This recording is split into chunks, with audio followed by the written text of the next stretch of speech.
Going live in about 30 seconds.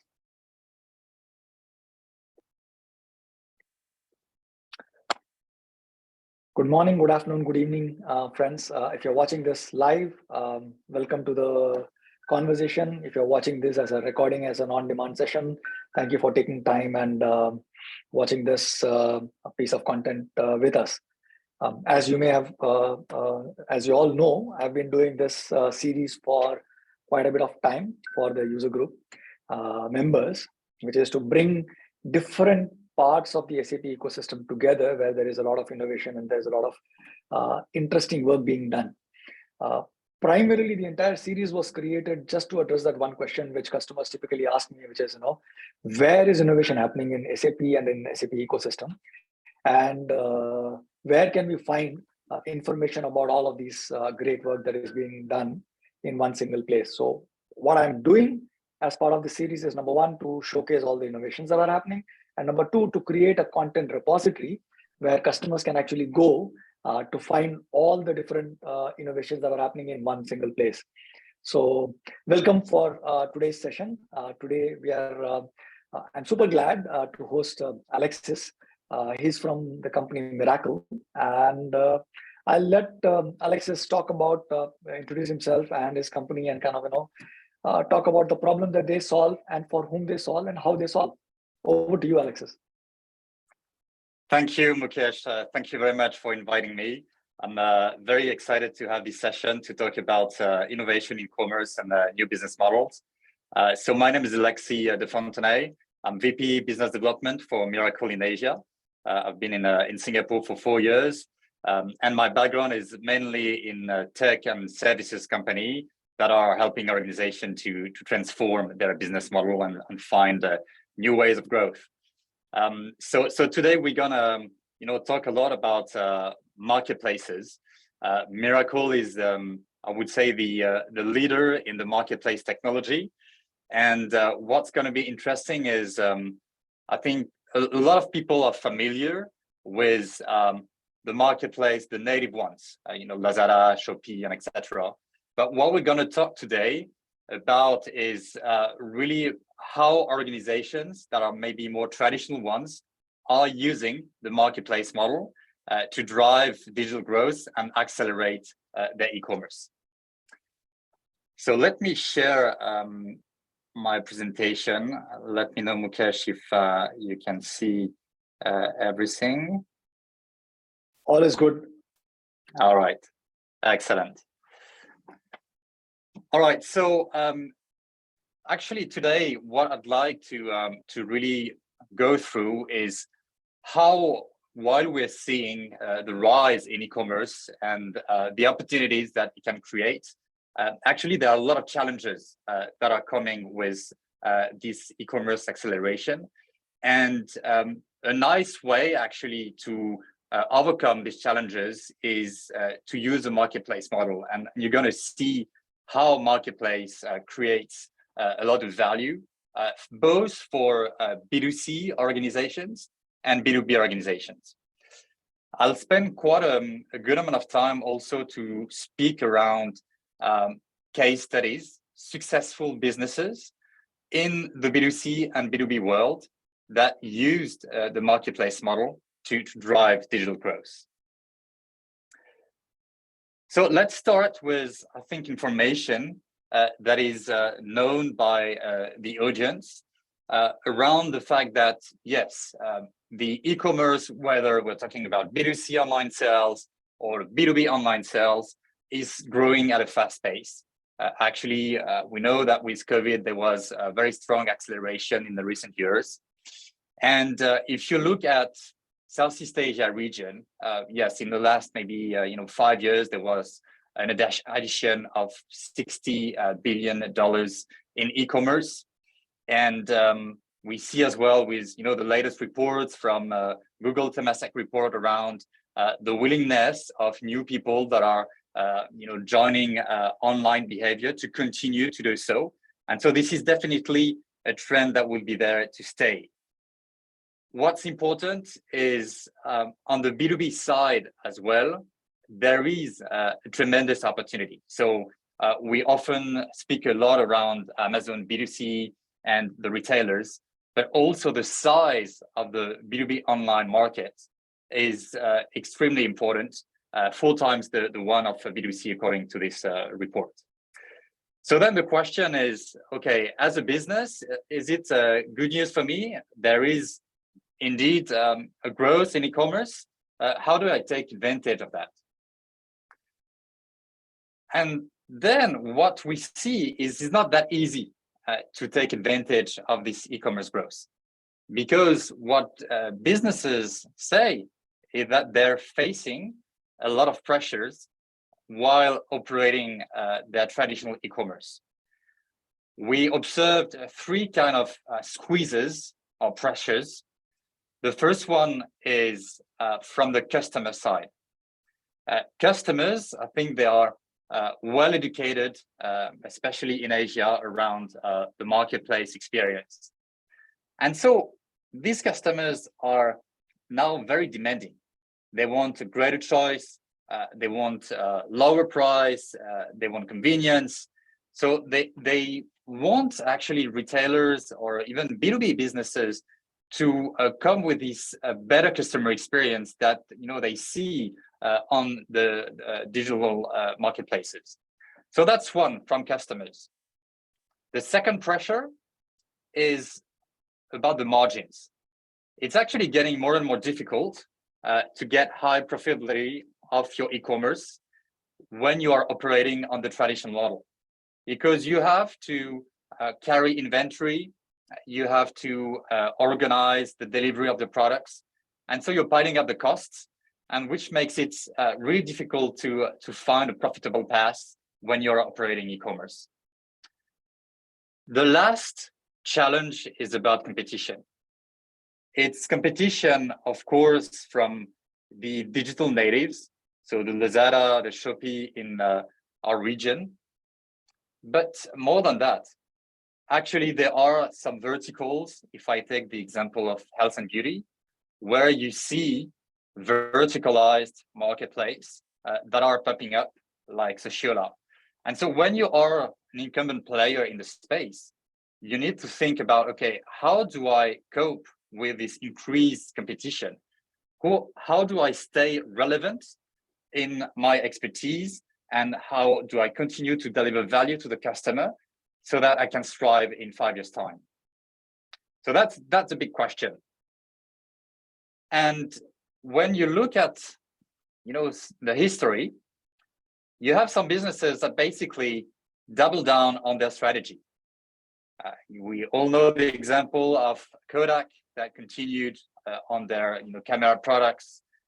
We have the examples of Barney's or in Singapore, Robinson's, that doubled down on retail and stores, and it didn't really end well. So the question is, how can you avoid being trapped and survive in the next 5 years?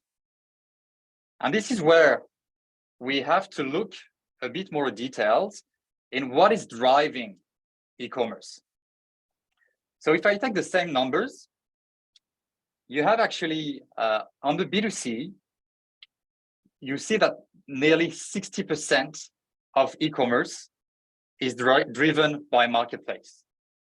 And actually, we did a study. It's been the second year that we're doing a study, the Enterprise Marketplace Index, where we look at the performance of the businesses that are operating marketplace, thanks to the help of Mirakl.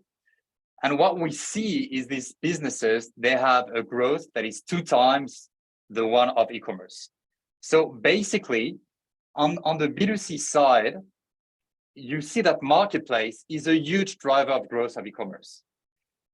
And on the B2B, it's exactly the same story, though it's a bit of a new story. Of course, B2C has been disrupted by marketplaces already some time back, but B2B is on the way to do so as well. And the rise and the growth of marketplace on an annual basis is more than 30%. So again, the B2B space will be driven by marketplace, And actually, the B2B players have the advantage to know what's going to happen, in the next few years, while seeing what happened on the B2C. So we talk a lot about now marketplace, and I think that's important that we align on the definition of an enterprise marketplace. If you look at a traditional business that is operating e-commerce, usually it would do that in a linear way, meaning that the business would buy products, it would be stored in a warehouse, and then the customers would buy online, and they would be delivered these products directly to them. In this model, the businesses are owning the inventory and are taking care of the logistics. What's new with the marketplace model is the fact that businesses can now invite third-party players, third-party suppliers on their website to sell products that the operator of the marketplace doesn't own in terms of inventory, or they would not take care of the logistics. So what does it mean? It means that if you already have an existing e-commerce website, you can also sell what we call 3P products, these products from third-party suppliers, and you increase significantly your assortment for the better satisfaction of your customers, because they have greater choice, they see more products that are appealing for them. And at the same time, it's a very minimal risk approach for the business that is operating the marketplace, because he has no inventory costs, no logistic costs. So it's a win for the customer, greater choice. It's a win for the operator of the marketplace that is, taking less risks and is on that asset-light model, very profitable model. And of course, it's a win for the sellers that are able to find new channels for selling their products to well-known retailers. I want to be very concrete in what exactly I'm talking about in terms of enterprise marketplace.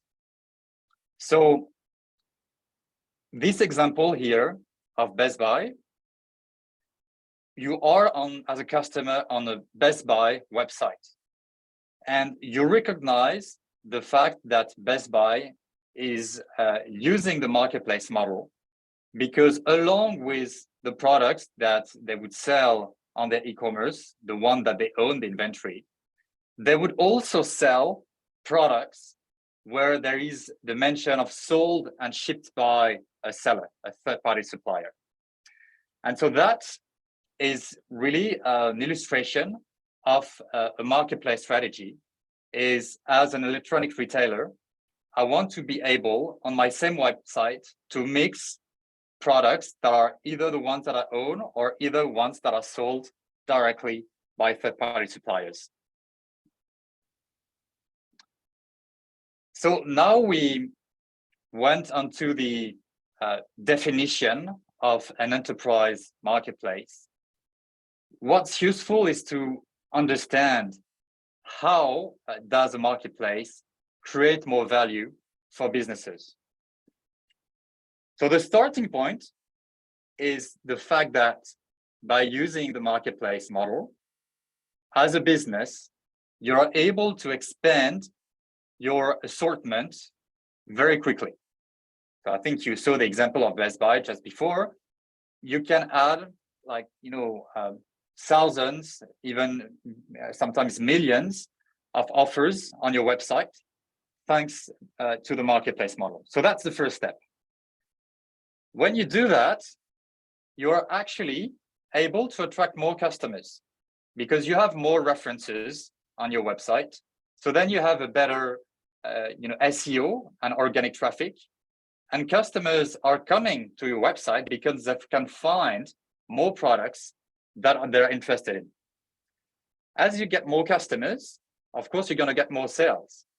And businesses that are operating marketplace, usually you can see that after 1 year, they arrive at around maybe 20% of the online sales, that is GMV coming from marketplace products. And what's interesting actually is from a customer point of view, you are able to mix your basket between products that are sold and owned by the business and marketplace products, so that your average order value of the basket is increasing. More sales, but also more profits. The fact that when using a marketplace model, you take a commission out of the sale most of the time, and sometimes also a subscription from the sellers that are selling on your marketplace, gives you very good margin. Because as we said before, from a financial perspective, the model is asset light. You don't need to own the inventory. You have less operations to take care of because you outsource a lot of the operation, the fulfillment, to the sellers. And so that means that when you're taking a commission out of the sale, it's actually close to 100% margin that you're making for this sale. So you have an increase of profits ultimately. And then once the marketplace starts to really thrive, you're going to attract more sellers, because sellers are going to see that, oh yes, this business is operating a marketplace and I want to be part of it because their customer base is interesting to me. So you have more sellers that are coming, and then as an operator of the marketplace, you're getting more insights. You're getting more insights from your customers because you understand better what kind of products they want. You're getting insights from the sellers. You can see what are the top sellers that are performing on the marketplace. And then we go actually to the space of the offline, because when you see the performance of the marketplace online, you can have impact on your store and say, okay, this seller was only online selling on the marketplace, and actually it's a very good performing seller, so I want to have this seller also in my stores. And thereafter, the possibilities for driving traffic, you can leverage the marketplace as well, because when you have a sale online, you can enable a buy online and pick up in store, or same thing for returns, so that you drive your customers directly to your stores. And vice versa.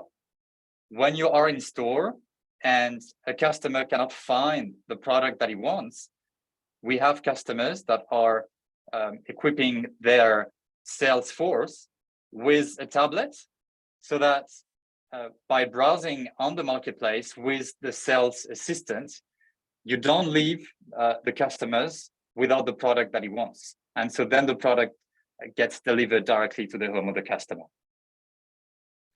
And so that's really important, what we're talking about at the moment, on what kind of value the marketplace is creating. Because what's really key is the fact that the marketplace has an impact on the different KPIs of a digital business. Marketplace is helping on the increase of sales. So as we said, we can reach in a year time 20% of online sales for marketplace products.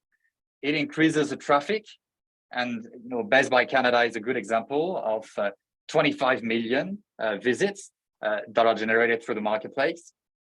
Conversion rate, yes, customers can find finally the products that they want. You can avoid out of stock, you can have the long tail of products, so you have a better conversion rate. Average order value is increasing because of mixed basket, and also customer satisfaction. At the end of the day, customers are thanking the businesses for giving them more in terms of product assortment and customer experience overall. So now I'd like to go in more concrete examples or use cases of how some businesses are using the marketplace model. Because actually you can use it in different ways. And we categorized the 5 ways to use a marketplace model. The first one is in the B2C space, and that's typically what we call the range extension. The fact that you can, with the marketplace, be a one-stop shop in your vertical. The second one is similar strategy, but for wholesale distribution.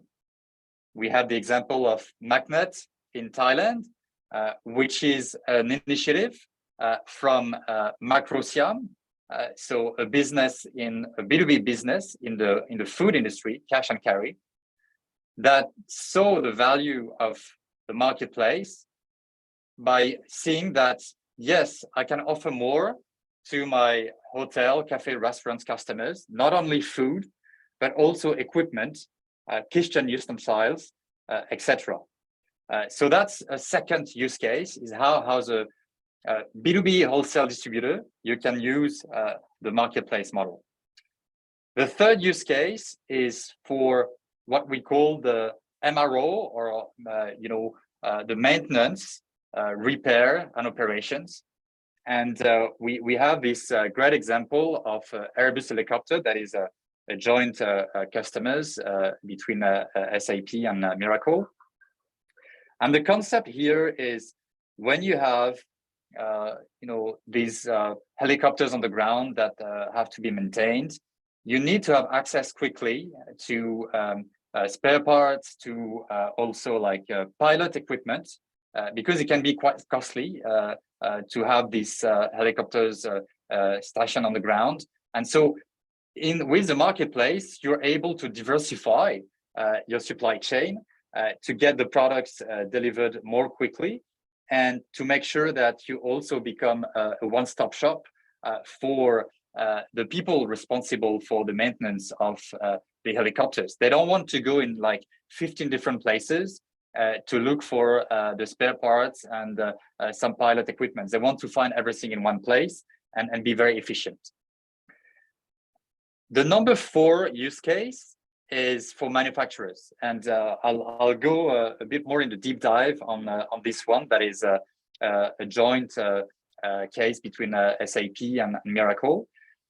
But in a nutshell, here the question is, as a manufacturer, how do I have access to my end consumers?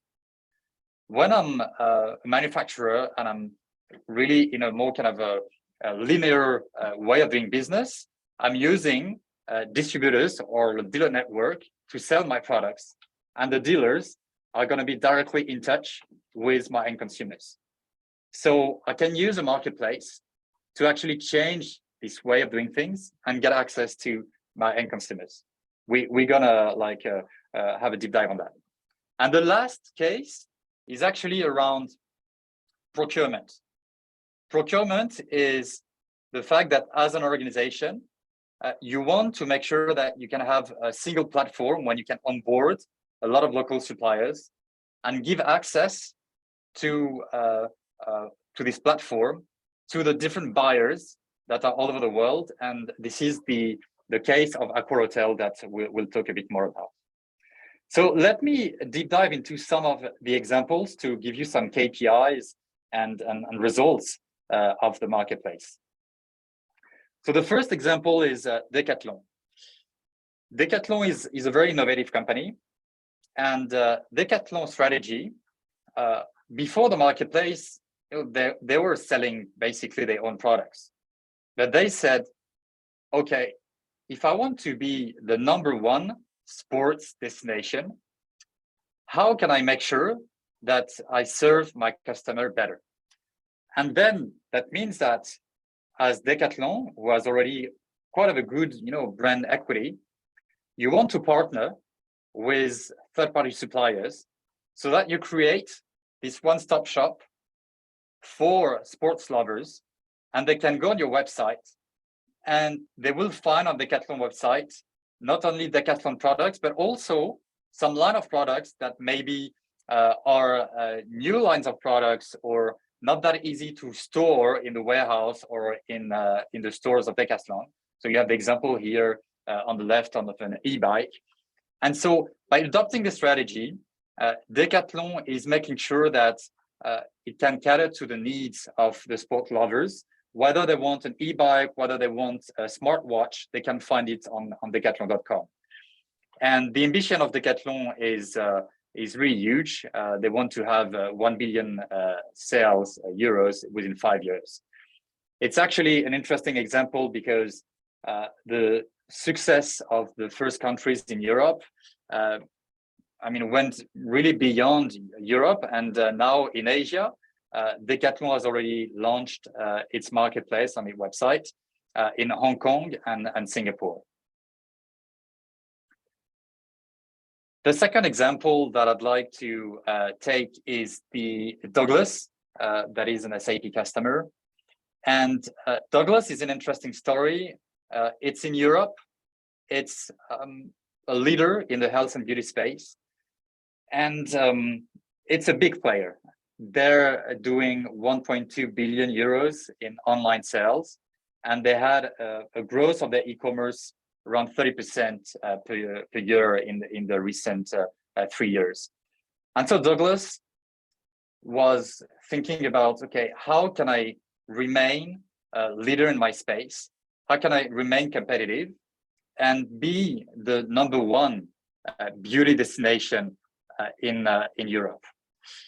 And that's how they thought about really designing this partner program. And they onboarded 200 sellers at first in Germany, put more than 100,000 products on the marketplace. And by doing that, they were really improving the customer experience. They had sometimes problems of out of stock during peak seasons. So by onboarding sellers, when their product was not available, sellers could contribute to make sure that customers could be delivered.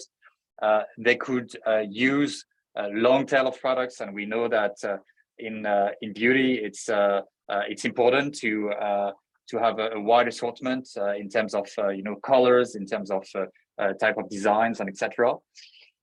And what Dulux did is they ventured into new categories. They said, okay, my customers, they might want to buy perfumes, but I think they are also interested to buy jewelries. And I would propose to have these new categories thanks to my marketplace partners, my seller partners, and doing that, increasing significantly the average order value of my online. What they did as a next step, and really going beyond actually the monetization of the marketplace, is not only using a traditional commission model, but also using retail media and sponsored ads, so monetizing the business that they were doing with the sellers so that they can add more revenues on their marketplace as well. And so the result of today is actually we see the marketplace GMV accounting for around 20% of the e-commerce, which is of course a substantial revenue. Just one second. All right, so the next one is Toyota. So we are in a very different world here. Toyota Material Handling is the leader in the manufacturing of forklifts, and the case is in the US here. And so the strategy for Toyota was to say, okay, how do I connect with my end consumers? Because I want to know them better, but at the same time, be aware of not getting into conflict with my dealer network. And so the answer was a marketplace. So Toyota was designing a platform, so a Toyota store, that was a single platform where all the small businesses that wanted to use parts online could go to and choose the dealer to execute the sale. And so the dealer would be, in this case, the seller of the marketplace. So that creates a lot of advantages. From a customer point of view, you have a unified experience. You have a single platform, and you avoid, for some dealers that are not have a good online experience or a where to buy button, you have an end-to-end experience. And so that's very satisfying for the customer. From the dealer point of view, actually, they're using Toyota to be the online channel. And so Toyota is aggregating all the traffic directly on this platform, and the dealers are directly benefiting from that. And sometimes the dealers do not have the digital maturity to have their own online experience. And for Toyota, what's interesting is that they have access to the small businesses buying the parts for the forklift. And what they realized actually is through the marketplace orders that they studied, they analyzed, they saw that 70% of these marketplace orders are placed by customers that were not in their CRM. The reason being that these customers were buying forklifts that were second or third generation. So then that's a whole new paradigm for Toyota, is how suddenly I have access to this new customer data, and how can I use it for marketing perspective, for customer strategy perspective. The last example that I'd like to go through is, again, very different space. Here is the procurement space. And so we have the example of Accor. So Accor, one of the leaders in the hospitality industry, they have more than 5,000 hotels. And the reason why they thought about the marketplace is there was no kind of centralization of the procurement function in Accor. And there were especially a lot of hotels. They were having direct spend with local suppliers. But then these hotels doesn't have the full view on what's available in the market. And of course, the procurement team at Accor wanted to avoid what we call this maverick spend, so spend that they cannot really control. So then they decided to launch Astor Shop, which is a marketplace that is really designed for the hotel managers to buy the amenities for the hotel rooms and onboard local suppliers. So in this case, more than 3,000 suppliers were on board on the platform. And so making sure that not only suppliers could get the visibility to all the hotels, but also the hotels to see all the suppliers and have the best offers and a complete assortment for what they need. So I'd like to, we're getting to an end, and I think it's still useful to give you a little bit of understanding of where Mirakl comes from, and a few words around our partnership with SAP. So Mirakl is a company, a tech company that was established 10 years back. It's actually funny, it's exactly the same year, 2012, than Lazada. But the purpose of Mirakl is really to help organizations to be more competitive by leveraging their assets and basically being better at what they do already by using the marketplace model. So the question is not so much for all these businesses of this logo that you can see on the screen of, okay, I want to become a Lazada or a Shopee. No, the question is, how can I stay competitive in my vertical, satisfying my clients with a greater assortment, being agile in responding to new trends by inviting sellers to sell on my website, and making sure that I can scale my business and accelerate my e-commerce. And what's interesting is this marketplace momentum is really across a lot of different verticals. So I already gave you a couple of examples when we talked about Decathlon, Dulux, etc. But you see here, it's going on the grocery space. So we are powering the marketplace of Carrefour, Auchan, Kroger in the US, department store.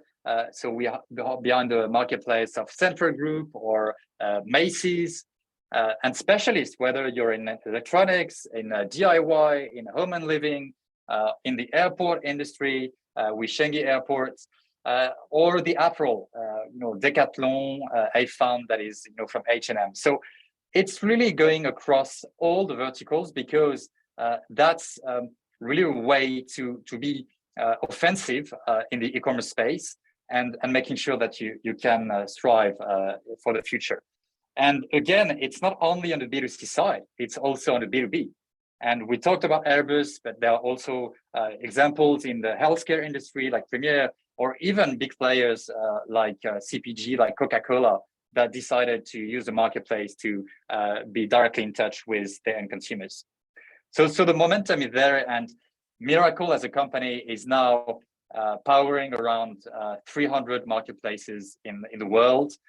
We are seeing around $5 billion of GMV transiting through our platforms with more than 50,000 sellers. And we have globally around 800 people. And of course, the relationship with SAP is very interesting because we have a lot of references of really good wins with Mirakl and SAP Commerce. So Mirakl is a backend technology. So we are not a front-end technology. We are partnering with e-commerce company, and here the partnership with SAP is very strong.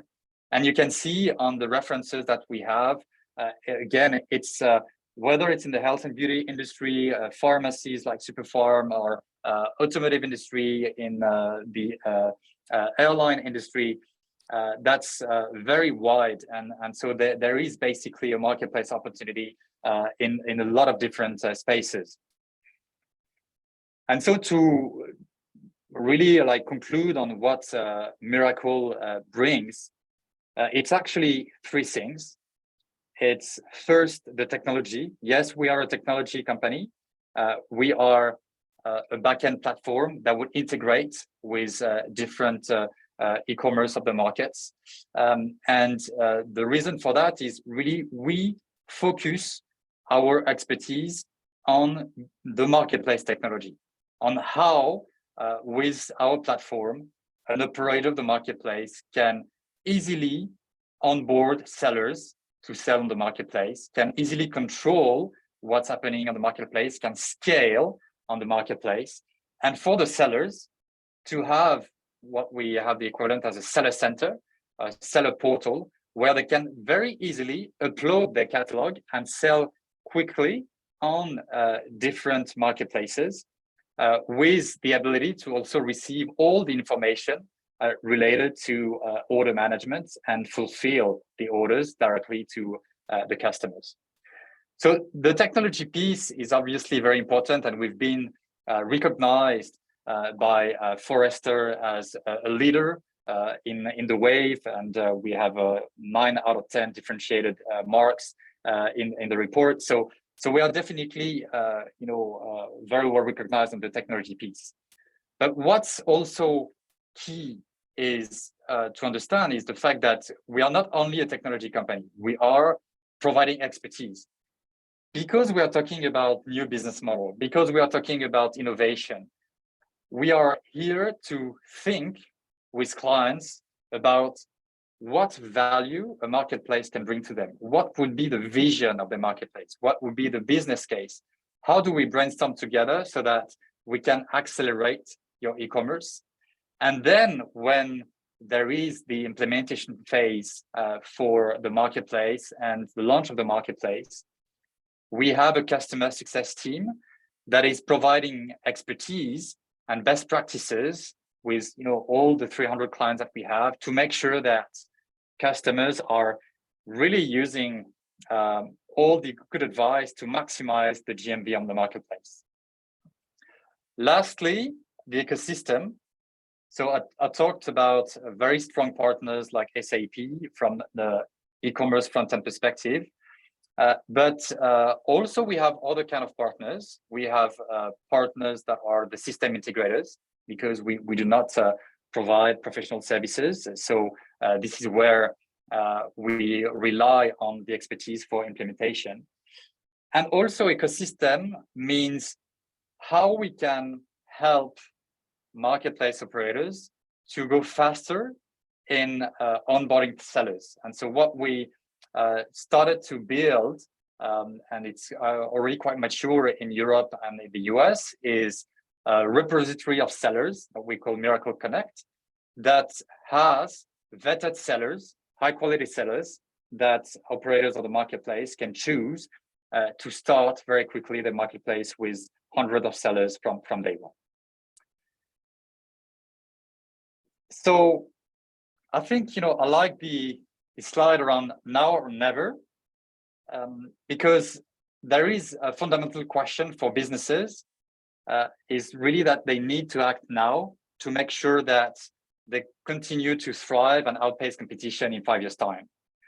So if I need to summarize what we see in the presentation, the key takeaways, we see that e-commerce was on the rise. Yes, that's for sure, but it comes with pressures. We mentioned the customer expectations, the margin decrease, the competition. And so the question is for businesses, how can they seize their e-commerce opportunity with these challenges? And we see that the marketplace is a great solution for that. And businesses can leverage the assets that they have already, their brand equity, the stores, the traffic that they have on their website, the omni-channel strategy that they have. And by leveraging on the marketplace, they can really unlock growth opportunities and accelerate their e-commerce in that manner. Thank you. Mukesh, over to you. Thank you so much, Alexis, for taking us through the presentation. I think it's a very interesting market that you are playing in. And given the fact that online commerce is only growing, puts you in a very interesting spot as well. So, so a few questions, something that almost every one of the customers who will be watching this or who is watching this will have in their mind. First thing is, how easy or difficult is it to implement your product and go live, and how long does it typically, I understand that every project is different, but in your experience, if someone has to allocate some time, what would be a ballpark figure in terms of time to go live from the day you decide to go live? Yeah, sure. No, interesting question. I think before that, if I may insist, the important thing is that we are helping customers on the vision of the marketplace, and that we can create the business case. So that's really kind of the first step that is critical in the engagement that we have with partners. Then indeed, when we have the vision and we agree on launching the marketplace, the ballpark estimate of time to go live, of course, it would be depending on the cases, but I would say it's in general between 4 and 6 months. You would have some projects that are shorter than that, some others that are a bit longer, but that's where indeed I would say the average would be. Okay, and how do you license the product? Yeah, so we are a technology company, but as I said, coming with expertise and customer success team. So we have a business model that is similar to software companies. That is basically on 3 different levels. We have what we call a one-off fee that is paid at the beginning of the project, and is like basically for the access, to the IP and some support for expertise for the implementation. And then you have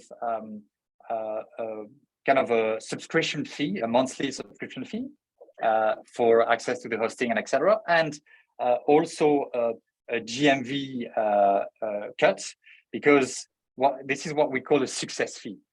What's very important is in the way that we want to support the customers is we have skin in the game. And so if I want to summarize our business model, is yes, overall it's kind of a percentage of the GMV that we are generating, because we are generating new revenues for clients, and so we want to have the skin in the game, and so we are taking a small cut of the GMV of the marketplace. Interesting model. And from a success point of view, so I know that you already shared a few examples that in different use cases, different industries. But if I were to think of an ideal customer who can really benefit from the implementation of the marketplace, what would that ideal customer look like? I mean, for this kind of a customer, this is like a grand slam. Yeah, it's an interesting question, because I would not say that there is a better customer than another. I think the most important point is what is the ambition of the customer, and in making sure that they can stay competitive in the markets, and what is their ambition for the marketplace. So we have B2B customers like Mirakl. They decided that they didn't want to be disrupted, and they were not established player in Thailand in the food B2B industry. And so they decided to be innovative themselves and to take the lead. And so this drive of the executives to make things happen is actually the most important thing to have success in your marketplace.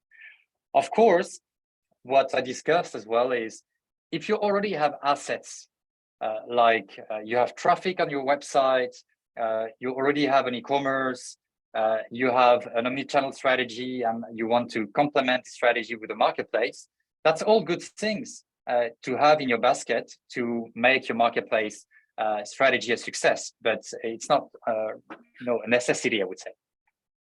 Okay.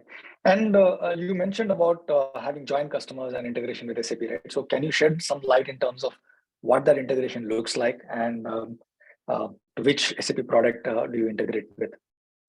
Yes, sure. So SAP, as you understand, we are a backend solution. And so we are integrating, the main integration is with e-commerce frontend. And so specifically for SAP, we have a connector that is easing the integration of Mirakl Marketplace platform directly to the front end of the SAP Commerce. So of course, that's something that is very useful to accelerate the implementation timelines and to go live quickly. Okay. And if I were to think about the entire implementation process, and you alluded to the importance of the drive of the leadership team in terms of, to see success. So what are some of the challenges that you've seen during your implementation, and how have you tackled them? I think I wouldn't say challenges, but the key success of factors, for a marketplace. So yes, the first most important one is the executive, alignment and sponsorship. I think the vision that was created around what the marketplace should look like in the details of the sellers that you want to onboard, the categories. So this is very important, and the more work you do, before the implementation, the better it's going to be, successful. And then I think it's a question of expertise of the people that are working on the implementation phase. So we have Mirakl two ways to ensure a good expertise. First is we have subject matter experts, so customer success team on the business side and on the technical side, that are the experts for the project and for the implementation, that the implementation partner can refer to when in doubt, to ask any questions and etc. And also we have a training program for our partners that are enabled beforehand on the implementation of Mirakl. So we built what we call a Mirakl University, and that is very important, because you want to make sure, of course, that the partners, like system integrators, are going to work on the project, have the knowledge of Mirakl, and I can overcome any challenges along the way. Okay. There's a question on LinkedIn. You also showed a use case of using the platform, your marketplace as a procurement platform as well. Yeah. So the question is around how different is it from the Ariba procurement content? Yeah, I think the question and when we look at the procurement case that we have, the question is really around the customer experience. That was the strongest driver in Accor project, is they wanted to make sure that the hotel managers, they are going on a platform whose customer experience is very similar to a B2C online experience, right? And when I shared the customer expectations on the B2C side, it's also valid on the B2B. Now, B2B buyers, they want to have the same experience. So by having this platform that is very easy to use and access to suppliers globally, the fact that the marketplace, you can onboard suppliers very quickly in a matter of hours or days, but at most, I'm not taking like three months to onboard a new supplier, are definitely the benefits that Accor looked into to compare with Ariba solutions. Okay. And you speak about the onboarding of the vendors, right? Yeah. Even not necessarily from procurement use case, but also on an e-commerce use case or any other use case. The question that I have is that do you have, if for example there is a vendor who's already onboarded on one of your marketplaces and has to be onboarded on another marketplace, do they just simply log in, or do they have to, it's a fresh onboarding that they have to do again for a different vendor? Yes, that's a very good question. Actually, when you see the evolution of Mirakl, I mentioned in one of my last slides the ecosystem and Mirakl Connect. And so what we do with Mirakl Connect is, if as a seller you're part of Mirakl Connect, this is where you have the ability of the seller to push your products on different marketplaces. And so the vision is not to do the work, each time you want to plug to a Mirakl powered marketplace. So yes, it's exactly part of the strategy, is to also to ease for sellers the fact that they can not only publish their products on one marketplaces, but actually on multiple Mirakl powered marketplaces. And do you also charge a fee on for the sellers, or is it just the fee is only on the people, on the organization which has bought and implemented your marketplace? Yeah, so the business model is really on the operator side. So the ones that are taking the initiative to have their own marketplace, and of course the Mirakl Connect and the repository of sellers is an added value that we bring to them to accelerate the marketplace.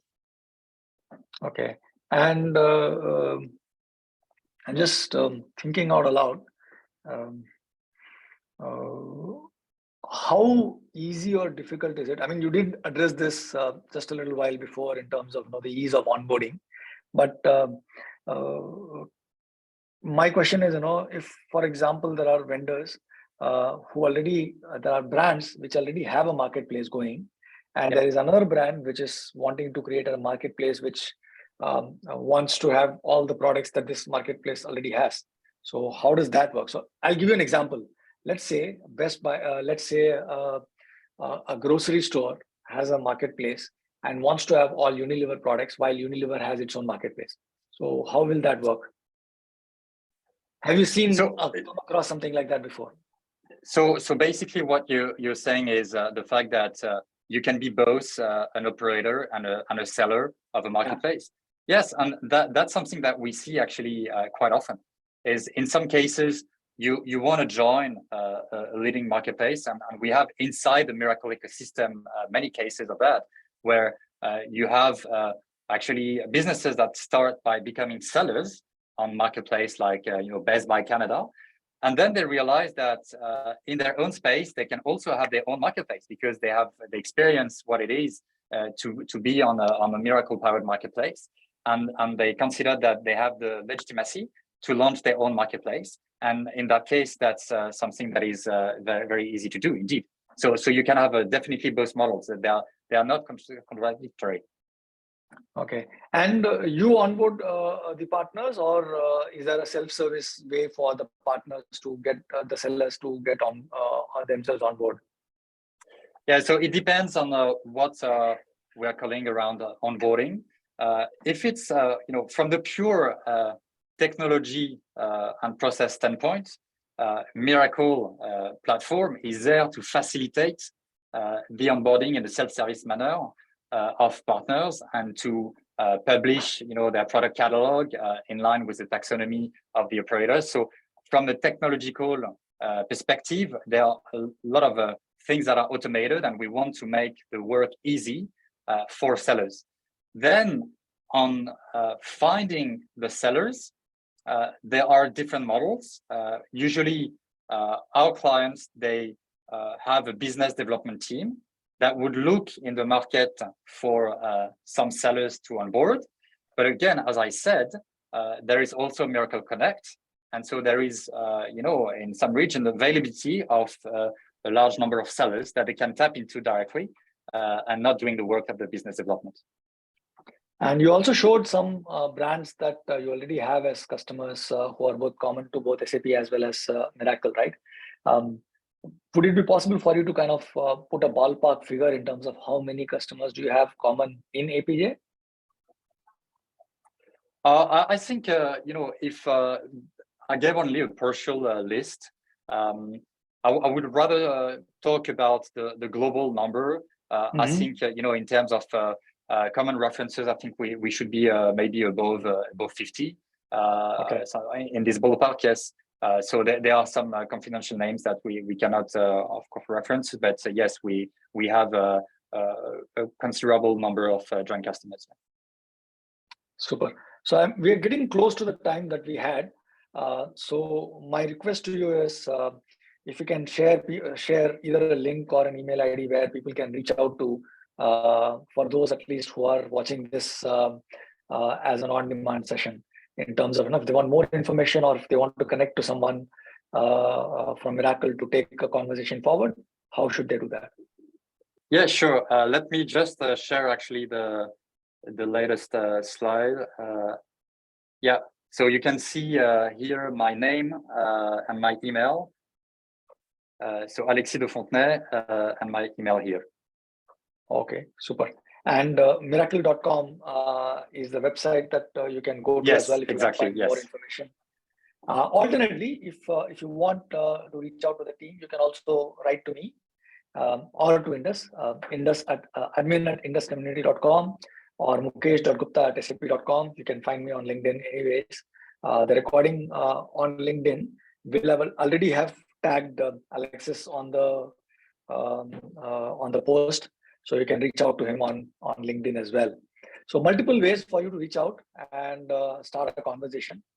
I think this is one of the most exciting things that are happening in the retail industry specifically.